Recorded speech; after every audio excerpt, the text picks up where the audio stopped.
మనము సామాన్యంగా మీడియాను మీరు మొదలు రావడమే ఏం చెప్పారంటే ఇది సమాచార వ్యవస్థ, సమాచారం అందించడానికి ఉన్నది అని సాత్వికంగా చెప్పారు. ఇప్పుడేమో మీదకు వస్తున్నారు, రచ్చ చేస్తున్నారు, నన్ను వచ్చి ఎక్కడ గొంతు పట్టుకుంటారో భయం వేసే పరిస్థితి తెస్తున్నారు. అది కాదు, ఇది సమాచారం ప్రవృత్తి కలిగిన వ్యక్తిని కాదు. ఇది నేను ఆమె అంబేద్కర్ రైట్, బుద్ధిస్ట్, అలాగే నాస్తికుని, హ్యూమనిస్ట్ని, చాలా వేరే స్వభావం నాకు లేదు. తిరుమలకు వచ్చిన వాడు చచ్చిపోతే ఏంది అంటే, ఇప్పుడు మీరు తిరుమలకు పోకుండానే బయట రోడ్డు మీద పోతున్నప్పుడు చచ్చిపోవచ్చు. అది ఒకటే అంటారు, అది ఒకటే అంటారా? ఏదైనా ఒకటే. ఈ రోజున అలాంటి వాళ్ళు రాకపోతే తిరుమలకి ఉన్న తిరుమల ద్వారా ఆర్టీసీ సంపాదిస్తున్న సొమ్ము, ఆ తర్వాత ఆ సొమ్ము అంతా ఎవరికి ఇస్తున్నాడు? ఎవరికి ఇస్తున్నారు? కండక్టర్లకి, డ్రైవర్లకి, ఆ సిబ్బందికి. మీరు అనేది ఎలా ఉందో చెప్పనా? వింటారా? బ్రహ్మాండంగా. నేనేం మీలాగా నేను అది వినను, నాకే ఆన్సర్ అవసరం లేదని నేను అన్నాను. Very good. ఎందుకంటే you're anchor, that is your need, that is your fundamental duty. ఇక్కడ ఒక చిన్న ఎగ్జాంపుల్ ఏంటంటే, వినండి, నేను కూడా అంగీకరిస్తున్నాను మనిషి అని. అయితే నాకు యాక్సిడెంట్ అయ్యింది, నేను హాస్పిటల్కి వెళ్ళాను, ట్రీట్మెంట్ తీసుకున్నాను, నాకు 30,000 ఖర్చు అయింది. నేను యాక్సిడెంట్ కాకుండా ఉంటే బాగుండు అని నేను ఆలోచిస్తున్నప్పుడు మా అమ్మో ఇంకోరు వచ్చారు, నీకు యాక్సిడెంట్ కాకపోతే ఆ అంబులెన్స్కి ఛార్జీలు డబ్బులు ఎట్లారా, ఒరే ఆ కట్టుకట్టేటోడు, నెట్టుకు పోయేవాడు, ఆ నర్సుకి, ఆ డాక్టర్కి, ఆపరేషన్ థియేటర్కి, ఆ మెడిసిన్కి, ఆ ఎక్స్రేకి, స్కానింగ్కి, వీళ్ళందరికీ డబ్బు వస్తుంది కాబట్టి నీ 30,000 పోయినా పర్వాలేదురా అని అనడం ఎట్లుందో అట్టే ఉంటుంది. ఏమంటే మీరు చూసా, నేను యాక్సిడెంట్ కావాలి అట్టే ఉంటుంది, ఏం లేదు, అన్నీ అట్టే ఉంటాయి. ఇప్పుడు మీరు కానీ మందు కొట్టలేదు అనుకోండి, సిగరెట్ తాగలేదు అనుకోండి, దాని మార్కెట్ లేకుండా పోద్ది. అందరూ మీ మార్కెట్ కు, మీ వ్యాపార కోణానికి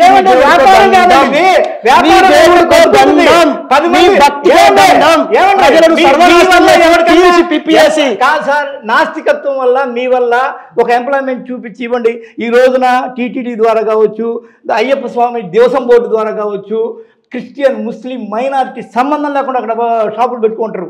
వాళ్ళకు మీరు ఒకటి పెట్టండి, ముస్లిం అందరూ అవును,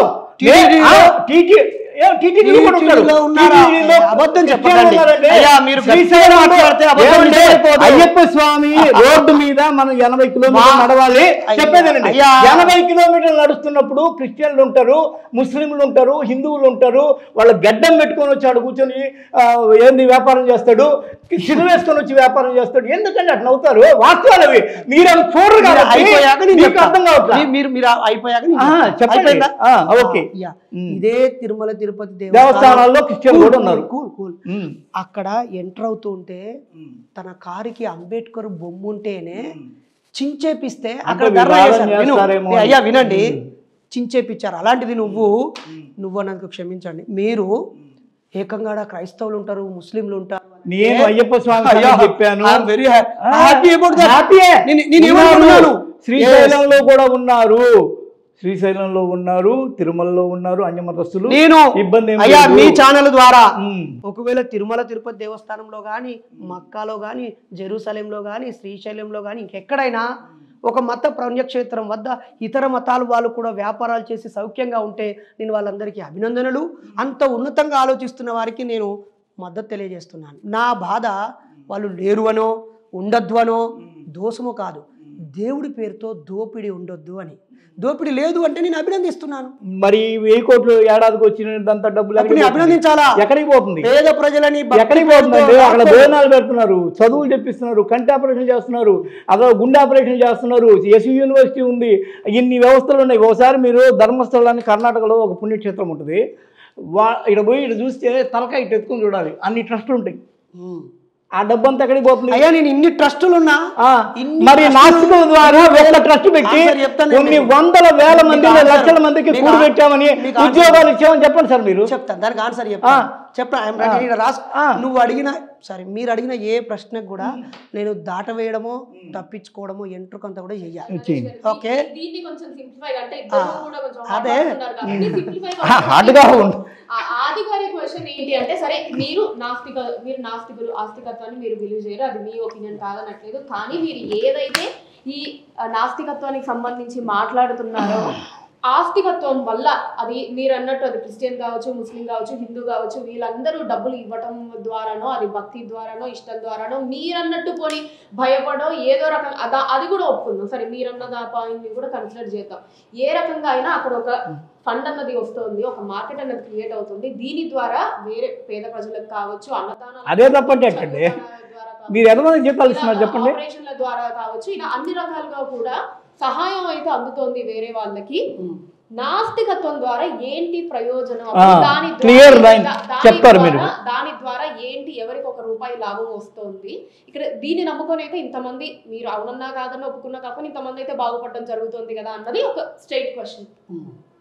అదే మీరు నాకు ఓకే, నాకు ఇది ఇప్పుడు నా ఆప్షనే కదా. ఓకే, నాస్తికత్వం అనేది ఒక సంఘం కాదు, ఒక టీముతో ఉండే ఒక ప్రత్యేక వ్యవస్థ కాదు, ఒక పాలనా విభాగము కాదు.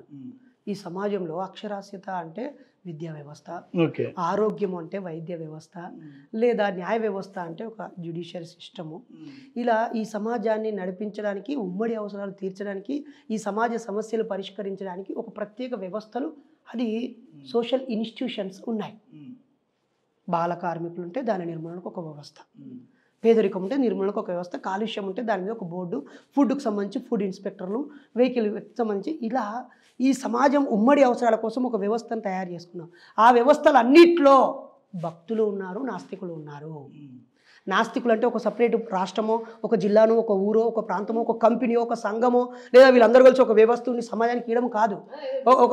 ఒక జూకర్ బర్గ్ అన్నామనుకో ఉదాహరణకి, లేకపోతే ఒక సుందర్ పిచ్చయ్ అన్నావు, లేకపోతే ఇంకో సత్య నాదెల్ల అన్నావు, లేదా ఒక శ్రీశ్రీ అన్నావు. ఒక శ్రీశ్రీ ఆయన ఒక రచనల్లో ఆయన తన పాత్ర పోషించాడు. స్టీఫన్ హాకింగ్ అంటాం, ఆయన తన ఖగోళ పరిశోధనలు, ఆయన వ్యక్తిగతంగా నాస్తికుడు, ఆయన ఒక ఇన్స్టిట్యూషన్లో పనిచేశాడు. ఒక పుష్పమిత్ర ఎం భార్గవ ఇక్కడ CCM అనే దాన్ని స్థాపించాడు. ఆయన స్థాపించిన దానిలో ప్రయోగాలు జరగడం వల్లే కరోనాకు మందు వచ్చింది. ఇప్పుడు ఆయనే నాస్తికుడు కాబట్టి, ఆయన స్థాపించింది కాబట్టి నాస్తికులే కరోనాకు మందు కనిపెట్టారని నేను అనట్లేదు. ఒక సమస్యకి పరిష్కారానికి ఒక వ్యవస్థను ఏర్పాటు చేసుకున్నాం. ఆ వ్యవస్థలో ఉన్న నాస్తికులు అందులో భాగంగా పనిచేస్తేనే కదా. ఇదే మీరు అంటున్న ఏ మత వ్యవస్థలో అయినా, ఏ రాజకీయ వ్యవస్థలో అయినా, ఆయా వ్యవస్థలో ఉన్న నాస్తికులు కూడా ఆ వ్యవస్థలో భాగమే కదా. అలా ఒక వ్యక్తికి ఉద్యోగం ఇచ్చారా, ఒక సంఘం నడిపించారా, ఏమన్నా చారిటీ, మీరు ఆలోచిస్తే ప్రపంచవ్యాప్తంగా దేవుడి హుండీల్లో డబ్బులు ఎంత ఇస్తున్నారో భక్తులు, అంతే డబ్బు దేవుళ్ళు నమ్మని వాళ్ళు అంతకు ఎక్కువ ప్రత్యక్షంగా ప్రజాక్షేత్రంలో సహాయం చేస్తున్నారు. వీళ్ళు ఒక సంఘం పేరుతో చేస్తే మీకు ఒక లెక్క దొరికేది, లేదా ఒక వ్యవస్థను పెట్టుకొని ఈ గ్రామాలు మేము దత్తత తీసుకున్నాము అనేది తెలుస్తుంది. ఇప్పుడు మేమేమంటాము, అంత పెద్ద ఒక ఆలయము, నేను దేవుడి పేరు కూడా కంప్లీట్ అవ్వకుండానే మీరు అందుకుంటే ఎలా చెప్పండి. ఒక ఆలయం, అది పేరు చెప్తే వివాదం అవ్వచ్చు. ఒక ఆలయం ఉన్న జిల్లా, లేదా ఒక ఆలయం ఉన్న ఒక పట్టణం, లేదా ఒక మండలం, ఇన్ని వేల కోట్ల ఆదాయం ఇన్ని సంవత్సరాలుగా వస్తున్నా అక్కడ ఉన్నటువంటి అన్ని సమస్యల పరిష్కారం, ఒక్క సమస్య పరిష్కారానికైనా అక్కడ మీరన్న తిరుపతిలోనే పేదరికం నిర్మించబడిందా? అక్షరాస్యత 100% అక్షరాస్యత అయిందా? మీరు మత ప్రచారం మీరు జర్నలిస్ట్ గా కాకుండా మతానికి ఫస్ట్ ఆలయం ఎందుకు పుట్టిందంటే ఒక చౌట్రీగా ఉంటుందని దీనిలో హేతువాదం. అయితే మీరు అడిగిన ప్రశ్నకి ఆన్సర్ ఇచ్చారు. ఎవడన్నా ఒక మాట, ఏమండి నాస్తికులు అంటే ఒక వ్యక్తి కాదు, ఏమండి అదొక ఐడియాలజీ. ఆ ఐడియాలజీ ఉన్న వాళ్ళు అన్ని ఉద్యోగాల్లో ఉంటారు, పోలీసుల్లో ఉంటారు. ఉదాహరణకి ఒక మహేష్ భగవత్ లాంటి వ్యక్తి, ఆయన అన్ని మతానికి సంబంధించిన సెక్యూరిటీ కూడా ఉంటాడు. ఆయన వ్యక్తిగతంగా నేను నాస్తిక భావాలు ఉన్న వ్యక్తి అని చెప్పాడు. నరేంద్ర దబోల్కర్ స్థాపించినటువంటి అంధశ్రద్ధ నిర్మూలనతో ఆయన అనుబంధం ఉందన్నాడు. ఆదిలాబాద్లో మంత్రాల పేరుతో సంఘటన జరిగితే మనం పిలిస్తే మేము వెళ్ళాము, రకరకాల చోట్ల వెళ్ళాము, ఈ మధ్య కలవలేదు. సో ఆయా రంగాల్లో ఉన్నటువంటి మీరు ఏమంటున్నారంటే తల్లి వేరే పీకేయండి, మొత్తం మదర్ బోర్డే లేపేయండి, ఊరికే పై తైతక్కలాట బొమ్మలాటని పెట్టండి అన్నారు. ఈ రోజున మీరు హైదరాబాద్కి వచ్చారండి, ఇది 400 ఏళ్ల క్రితం అంటే హైదరాబాద్. ఇక్కడ లాడ్జింగ్ ఉండదండి.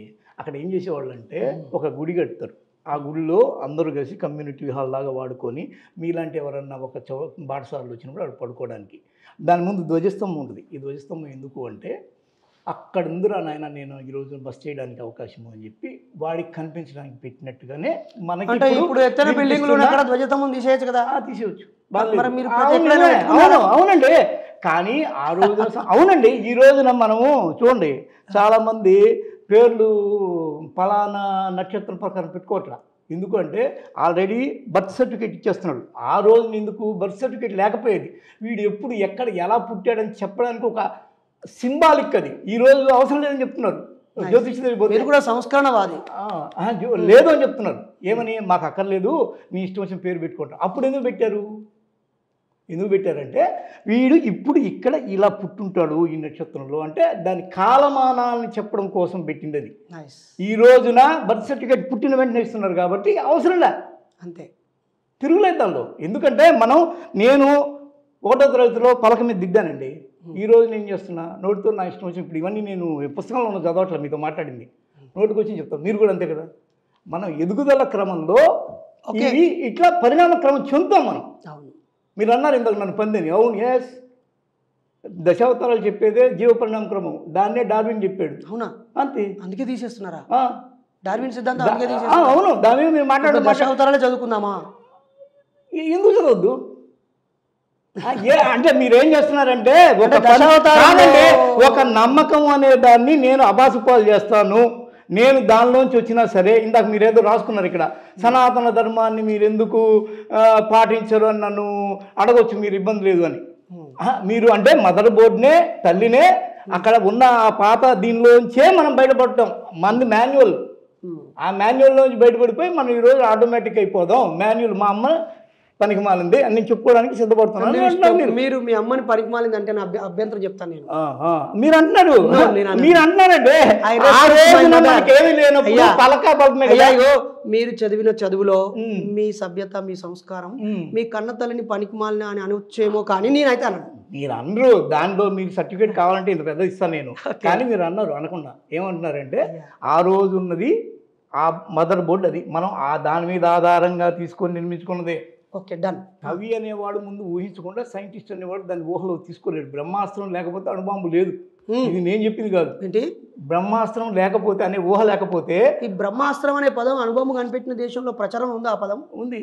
వాళ్ళు కనుక్కొని అణుబాంబు ఎప్పుడు కనిపెట్టారు, ఏ సందర్భంగా? పుష్పక విమానం కూడా, విమానం పుట్టించిన రైట్ సోదరులకి పుష్పక విమానం గురించి తెలిసే కనుక రైట్ సోదరుల కన్నా ముందే ఇక్కడ విమానాన్ని కనిపెట్టిన సంగతి మీకు తెలుసా? ఎక్కడ? ఇక్కడ చరిత్రను వాళ్ళు ఇష్టం వచ్చినట్టు రాసుకున్న విషయము, దాని మీద మీకు ఏమన్నా కొద్దిగా అవగాహన ఉందా? ఉంది, కొద్దిగా అవగాహన ఉంది. మరి అవగాహన ఉన్నప్పుడు చెప్పొచ్చు, బ్రహ్మాండం చెప్పొచ్చు. ఇది నా స్టూడియో, బ్రహ్మాండం అనకండి, మీరు చెప్పొచ్చు. బ్రహ్మకు హండం ఉండదు. ఓకే, మీకు అంత తెలుసు కదా, అది కూడా తెలిసి ఉండాలి. ఇప్పుడు నేను చెప్తున్నవన్నీ కూడా తెలిసి ఉండాలి. మొత్తం అక్కడ పలకా బలపమే లేకుండా మీరు అంటున్నారు. అయ్యా, మీ అవగాహనకి నా వందనాలు, అభినందనలు. నాకు వద్దు, అవసరం లేదు.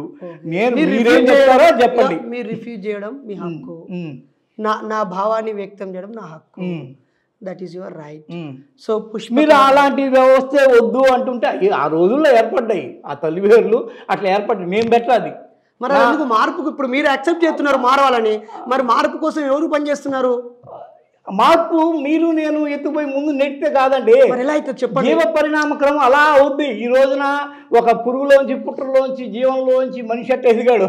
రేపటి రోజున ఇదంతా కూడా ఎదిగి లాస్ట్కి మనం అందరం వ్యాక్యూమ్లోనే, అదేదో దీనిలోనే ఉండిపోవచ్చు. ఏది సైంటిఫిక్ బౌల్స్ లోనే అలా బతకొచ్చు. మిషనరీ అంతా ఒక దశావతారాలే డార్విన్ సిద్ధాంతం అన్న మీతో, పుష్పక విమానాలు ఉన్నాయన్న మీతో, బ్రహ్మాస్త్రంతోనే అణుబాంబు పుట్టిందన్న మీతో, అంటే మీరు ఎగతాళి చేసుకున్నాము అంటే ఎగతాళి చేసుకోండి సార్. మీరు ఏంటంటే మొదలు పెట్టారు మదర్ బోర్డు లేకుండానే చేసేద్దాము, పలకా బల్పం నేను దిద్దకుండానే పెద్దోడిని మీరు కంప్లైంట్ చేసుకుంటూ కామెంట్ చేసుకుంటా అంటే సెల్ఫ్ కామెంట్, నాకు వచ్చిన ఇబ్బంది లేదు. పలకా బల్పం మీరు దిద్దారా లేదా? Next question. Okay. Hi friends, మా టుడే టుమారో యూట్యూబ్ ఛానల్ చూస్తున్నందుకు చాలా థ్యాంక్స్. మరిన్ని లేటెస్ట్ వీడియోస్ కోసం వెంటనే సబ్స్క్రైబ్ చేయండి. అలాగే ఈ బెల్ ని కూడా రింగ్ చేసేయండి. మా నోటిఫికేషన్స్ అన్ని మీ మొబైల్లో వస్తాయి. అలాగే మా వీడియోస్ మీకు నచ్చితే లైక్ చేయండి, షేర్ చేయండి, నచ్చకపోతే కామెంట్ చేయండి.